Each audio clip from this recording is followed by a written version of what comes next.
Jorgeni Martínez. Bien, gracias a Jonathan Criollo, amigos. Vamos con los detalles de la segunda válida para juego de 5 y 6. Y RH Televisión le lleva la emoción directo a su centro hípico en todo el territorio nacional. Allá va a cuadrar el 8 Sport Legend. Observamos el 3 Look Up. Y esperamos por el jinete del número 4 Sofisticada. El jinete Rubio. Y en toda Venezuela disfrutando de la transmisión nítida de INH Televisión.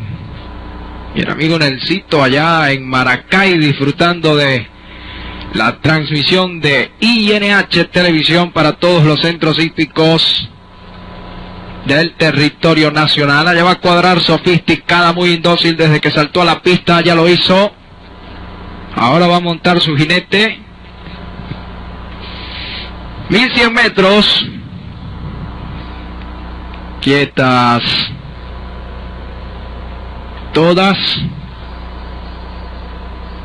Bien, se abrieron las puertas, se está retrasando Look Up, queda en el último lugar a la punta. Sport Legend colocando medio cuerpo ahora en pareja y viene la punta Sofisticada sacando 3/4 de cuerpo en un cuerpo sobre Sport Legend. En el tercer lugar a cuerpo y medio de la punta viene avanzando Maine Nichen hacia el cuarto lugar pegada a la baranda interior, se está metiendo The Victory en el quinto, lo viene haciendo Look Up y está quedando Sofía Valentina en el último lugar del primero al último. Hay aproximadamente unos 15 cuerpos, 23 segundos con 3/5. Registra el primer parcial con el dominio de Sofisticada en la punta. Sofisticada adelante. Sport Legend ataca desde el segundo lugar pegada a la baranda interior. Maine Nichen trata de hacer lo propio en el tercer lugar. En el cuarto viene avanzando Look Up. Luego de Victory, Sofía Valentina continúa en el último lugar. Van girando así la última curva. Enderezan ya en terrenos de la recta definitiva por centro de cancha. Sport Legend se ha venido a la punta. Ahora emerge por dentro Maine Nichen. Sofisticada quedó en el tercer lugar. Restan 150 metros para la sentencia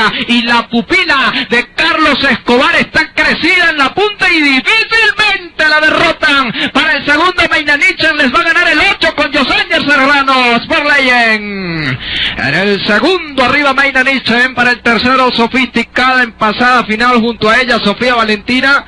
En los quinta posición de Victory y última cierra Look Up.